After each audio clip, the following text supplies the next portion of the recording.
ये हम बताए ना, ये जो सेंटर है इसके बेसिक फंक्शन क्या है? देखिए, आप लोग क्या कर रहे हैं? आपका TOR, आपका गोल्स, आपकी क्या है? और ये चीज मैं भी चूंकि इस फील्ड में तो थोड़ा बहुत एक्सपर्ट तो नहीं हूँ, लेकिन हम कहते रहे ना कि अगले 50 साल तक जो है ना ये ग्लेशियर पिघलेंगे और हमारे पास वाटर सरप्लस में हो जाएगी। तो आप क्या देखते हैं कि एक अपॉर्चुनिटी भी हो सकती है अगर हम इस एक्स्ट्रा वाटर को रिजर्वायर बना के, इससे एक माइक्रो क्लाइमेट चेंज भी हो सकता है। हम एफर्ट हुई थी अभी जो पिछले 2 साल पहले के क्लाइमेट डैमेज फंड का, loss and damage fund. Loss and damage fund का, उसका कुछ हुआ या वही पे बात रह गई? देखिए, जी व्यूअर्स, हमारे साथ GCSIC global climate change impact study centre के एग्जीक्यूटिव डायरेक्टर हैं आरिफ गोहिर साहब। आपसे उसका तारुफ हो गया अर्ली लाइफ जब से इस इदारे को ज्वाइन किया। अब जरा उससे डिटेल से पूछते हैं। आरिफ साहब, जरा ये हम बताए ना, ये जो सेंटर है इसके बेसिक फंक्शन क्या है? आप देखिए, लोग क्या कर रहे हैं? आपका TOR, आपका गोल्स, आपकी क्या है? देखिए, इस अदारे का बुनियादी मकसद जो है वो 4 हैं। ठीक पहला मकसद रिसर्च ऑन क्लाइमेट चेंज। ठीक है। पाकिस्तान मौसमियाती तब्दीलियों से किस हद तक मुतासर है अच्छा, और फ्यूचर में किस हद तक मुतासर हो सकता है। ठीक है। इस काम को करने के लिए हम क्लाइमेट मॉडल्स को यूज करते हैं। वो ग्लोबल क्लाइमेट मॉडल्स हैं, रीजनल क्लाइमेट मॉडल्स हैं या इम्पैक्ट मॉडल्स हैं। दिस ठीक is the first mandate of this ठीक सेंटर। ठीक है। दूसरा जो मैंडेट है कि climate change is an emerging science. अभी तक इसके ऊपर, इसकी वल्नरेबिलिटीज, वेरिएबिलिटीज, इसके ऊपर काम हो रहा है कि ये हर दफा सरप्राइज क्यों देती है। हम्म। बिलो और अबव द नॉर्मल आपके एनवायरनमेंट के, क्लाइमेट के इंडिकेटर्स जब जाते हैं तो वो क्यों अचानक हो जाता है, जैसे ठीक। इस दफा जालाबारी के 3-4 एपिसोड हुए हैं। हम्म। उसके लिए कैपेसिटेट किया जाए ना सिर्फ GCISC को एज ए प्रीमियर इंस्टीट्यूट, बल्कि उन तमाम अदारों को, लाइन मिनिस्ट्रीज को, कि वो इस चैलेंज से नबज़द आज़मा होने की सलाहियत रखें, यानी कि मेन स्ट्रीम करें हम क्लाइमेट चेंज कॉन्सिडरेशन ठीक को है। Across sectors. तीसरा फंक्शन क्या है? तीसरा फंक्शन जो है वो है मास अवेयरनेस का फंक्शन। अच्छा, लोगों को वो का। लोगों को, वो साइंटिस्ट हैं, वो पॉलिसी मेकर्स हैं, ठीक। वो and common and man and the है। Fourth one? And the last one is key to influence policy on that. अच्छा। पॉलिसी मेकर्स को एज ए थिंक टैंक के ऊपर पावर कराना कि climate change is real, it is a graver concern, it has wider implications across all sectors of the economic development of Pakistan. तो किस तरीके से क्लाइमेट चेंज की कॉन्सिडरेशंस को मेन स्ट्रीम करना है, तो पॉलिसीज को कैसे इसके साथ वो कर लें? अलाइन करना। ठीक। ये 4 बुनियादी मकसद हैं जिसके तहत ये अदारा जो है ये काम करता है। ठीक है। तो एक तो जो मेन आपका फंक्शंस है कि आप एक तो लोकल लेवल पे रिसर्च करते हैं, दूसरा फिर आप इंटरनेशनल इदारों को जो है ना, जहाँ जिस तरह हमारे NDCs है, हमारे दूसरे जो पैरामीटर्स है, उस पर भी यही सेंटर एज अ सेक्रेटेरिएट काम करता है। देखिए, जो हमारा नेशनल फेस है वो तो ये है कि हम क्लाइमेट की प्रोफाइलिंग करें एट द नेशनल स्केल और at the sub national scale और एट द इवन द, हमारे पास इस वक्त कैपेसिटी ये है, जो हमारी लास्ट पब्लिकेशन है वो 5 बाय 5 किलोमीटर के ग्रिड के ऊपर हमने 2100 के साथ हमने सिनेरियोज बना के दिए हुए हर 5 किलोमीटर के बाद। अच्छा। ठीक है जी, ये हमारी कैपेसिटी है। और इसकी बेस के ऊपर हमने क्लाइमेट रिस्क प्रोफाइलिंग अभी तक पंजाब और KPK की है, बाकी प्रोविंसेस की हम कर रहे हैं कि उसमें एग्रीकल्चर, वाटर थोड़ा और जरा हेल्थ के सिंपल वर्ड में बताएं ना व्यूअर्स को, क्लाइमेट रिस्क प्रोफाइलिंग क्या है? क्लाइमेट रिस्क प्रोफाइलिंग ये है कि ये जो क्लाइमेट के मौसमियाती तब्दीली के जो मजहर हैं वो 2-3 चीज़ें हैं। जी। टेम्परेचर की तब्दीली, उसका बढ़ना या कम होना। ठीक है।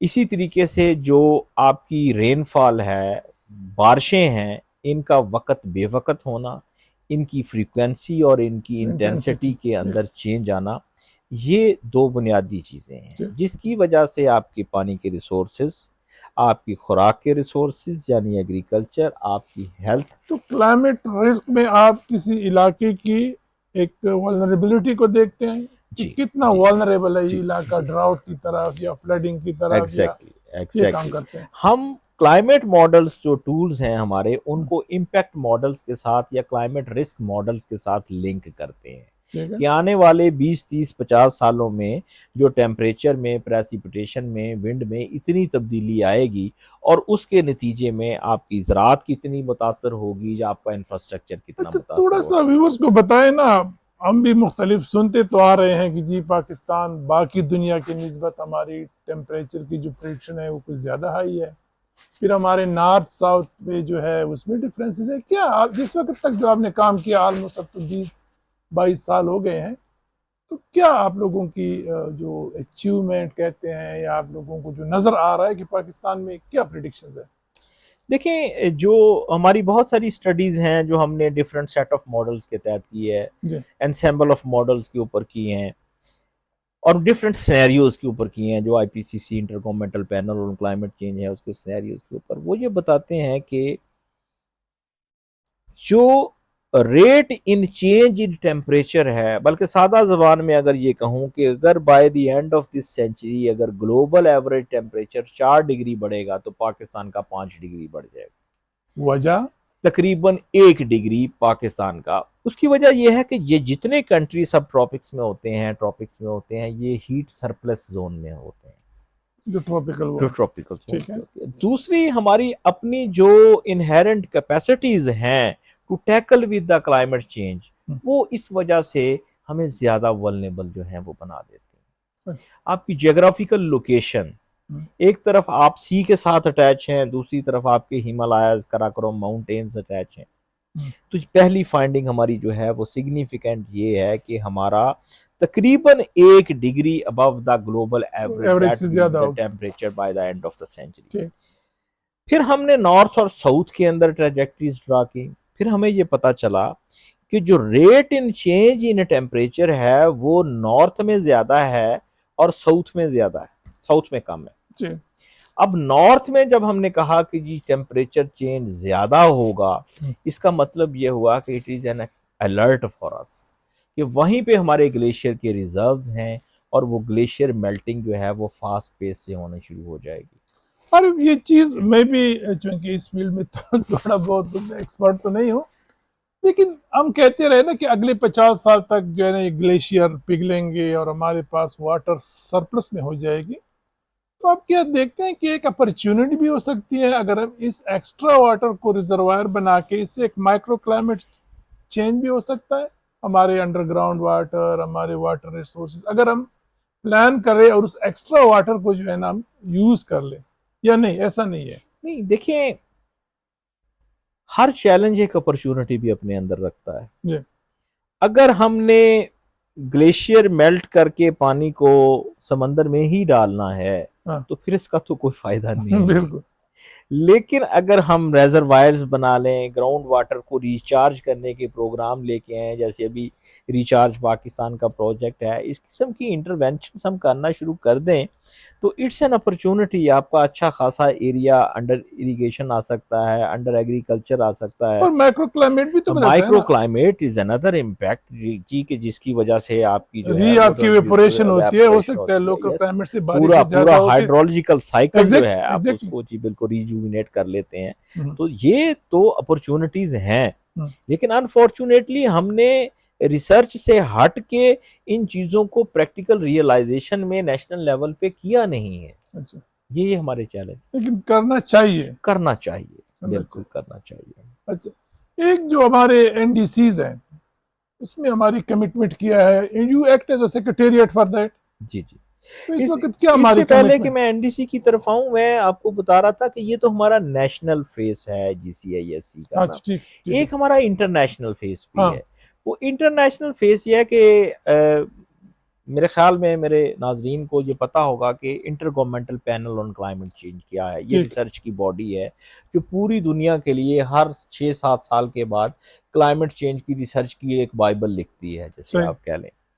अब we are the only organisation in Pakistan which hold the observer status of IPCC. अच्छा, good. So GCISC is lucky enough, but I will say, let me allow to say that कि पाकिस्तान blessed है कि GCISC के many of the scientists has served as the authors, lead authors, contributing authors, and review editor to the IPCC various reports. Good good. मैं खुद IPCC 6 cycle में as a lead author involve रहा हूँ। अभी 7th cycle में short live climate forces के ऊपर report है, उसके अंदर जो है वो एज ए लीड ऑथर मौजूद हूँ। और GCISE पाकिस्तान का वाहिद अदारा है जो कि ऑब्जर्वर स्टेटस रखता है IPCC का। और GCISE ने कंट्रीब्यूट किया है IPCC को, UNFCCC को, यूनाइटेड नेशन फ्रेमवर्क कन्वेंशन में जो क्लाइमेट की निगोशिएशंस होती हैं, पाकिस्तान का जो टेक्निकल बैकस्टॉपिंग होती है, उसके अंदर भी GCISE का बड़ा कुलीदी किरदार है।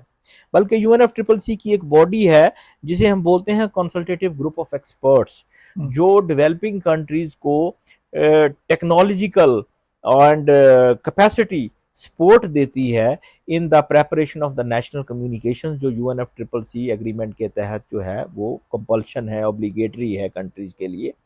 तो मैं उसका खुद चेयर रहा हूँ और आजकल मैं टेक्नोलॉजी एग्जीक्यूटिव कमेटी का मेंबर हूँ। इसके अलावा इसी मोड में जो हाई मैप की रिपोर्ट आई थी इस रीजन के ऊपर, GCISE ने उसके अंदर काम किया। यूनैप की ग्लोबल आउटलुक जो आई थी, चलिए अभी आप नेशनल से इंटरनेशनल की तरफ बात ले गए तो मुझे भी पूछना पड़ेगा, ये जो इंटरनेशनल लेवल पे एफर्ट होती है ये खालिसतन खलूस नीयत से टेक्निकल है या इसमें पॉलिटिक्स भी इन्वॉल्व है?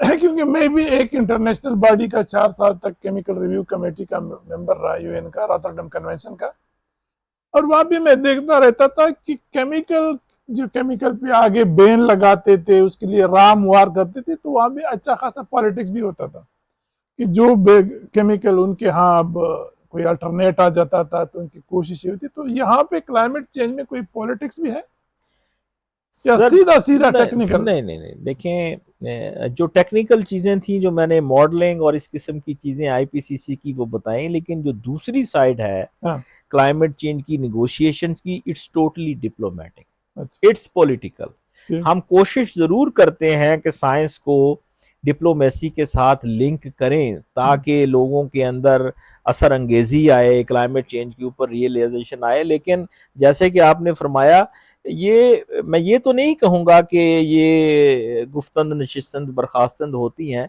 लेकिन जो फैक्टी हैं वो सच्चे दिल से कोशिश भी करते हैं। लेकिन जिनका लाइफस्टाइल प्रो क्लाइमेट चेंज है, जिन्होंने जो रिस्पॉन्सिबल हैं, जिनके ऊपर हिस्टोरिकल रिस्पॉन्सिबिलिटी है, उनकी तरफ से ऐसा रिस्पॉन्स नहीं आता, वो इतने सीरियस नहीं होते नेगोशिएशंस में। अच्छा, वो लिंगरिंग मोड में होते हैं। एक एफर्ट हुई थी अभी जो पिछले 2 साल पहले क्लाइमेट डैमेज फंड का, लॉस एंड डैमेज फंड, उसका कुछ हुआ या वही बात रह गई? देखिए, मुझे थोड़ा सा आपको पीछे लेके जाना पड़ेगा 2009 में कोपेनहेगन में, जब उस वक्त की साइंस ये कहती थी कि क्लाइमेट एक्शन की कॉस्ट $100 बिलियन है, जिसके ऊपर फिर 2015 में जाके हमने GCF बनाया, ग्रीन क्लाइमेट फंड, यानी कि 6 साल लगे उसको बनाने के अंदर। पाकिस्तान ने इस लॉस एंड डैमेज की डिबेट को स्पीयर हेड किया इन शर्म शेख, और पाकिस्तान की कोशिशों से ये लॉस एंड डैमेज फंड बना, लेकिन ये अभी तक ऑपरेशनल मोड के अंदर नहीं है। डेवलपिंग कंट्रीज की और जो सिड्स और LDCs हैं, जो लीस्ट डेवलप कंट्रीज हैं, जो इन कुदरती आफात से ज्यादा मुतासर हैं, उनका कहना है कि ये कॉम्पिटिटिव नहीं होना चाहिए, ये तो नीड बेस्ड होना चाहिए। क्या किसी मुल्क में सैलाब आ जाए तो आप उसे कहेंगे कि तुम अपना प्रोजेक्ट लेके आओ, वो उस मेरिट पे पूरा उतरेगा तो दोगे, या फौरी तौर पे रिलीफ का पैकेज आएगा? तो लॉस एंड डैमेज फंड के ऊपर 2 साल से नेगोशिएशंस आगे चल रही हैं, इसको ऑपरेशनलाइज कैसे किया जाए। और अनफॉर्चुनेटली जितनी इसके अंदर अभी तक कमिटमेंट्स हुई हैं, मैं माजरत के साथ ये बताऊंगा कि वो शायद हमारे एक इंटरनेशनल फुटबॉलर की जो ईयरली इनकम है उससे भी कम है। तो हम ये चाहते हैं कि ये जो है, हम ये कह सकते हैं कि बेशक क्राई और वो शोर होगा तो बहुत है, but we still somehow in the back of the mind think कि नहीं ये क्लाइमेट चेंज में इतने एफर्ट वर्क नहीं है क्या? नहीं, देखिए, जब मैं 2005 में इस बिजनेस में आया प्रैक्टिकली GCISE के साथ, तो हम हर अपनी टेक्निकल स्टडी में लिखा करते थे, there is an equivocal consensus that the climate change is there. जो सेकंड असेसमेंट रिपोर्ट थी उसमें 67% साइंटिस्ट का ख्याल था। जो AR5 आई उसके अंदर 99.9% साइंटिस्ट का ख्याल था कि it is a real thing. इसलिए अब वो एंटी क्लाइमेट जो है वो लॉबी नहीं है, ठीक है। लेकिन जो द रियल टाइम, और साइंस भी क्लियर है, साइंस सॉल्यूशंस के बारे में भी क्लियर है, अच्छा, लेकिन विल कहाँ पे है?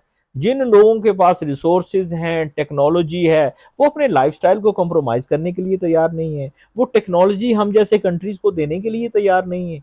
So this is the point जहां पे वो टग ऑफ वार जो है वो निगोशिएशंस के अंदर चलती है। दैट्स व्हाई आई से कि कुछ कंट्री तो सिर के दिल से उसमें जाते हैं, खुशू से मेहनत करते हैं, और कुछ इसको कैजुअल मोड के अंदर लेते हैं। चलिए आरिफ, मेरे ख्याल में थोड़ा सा ब्रेक लेते हैं ताकि व्यूअर्स को जो है ना थोड़ा ये बातें जरा मुश्किल है उनको एब्जॉर्ब करने के लिए तो एक तीसरे पार्ट में फिर उसको मजीद क्लियर करते हैं।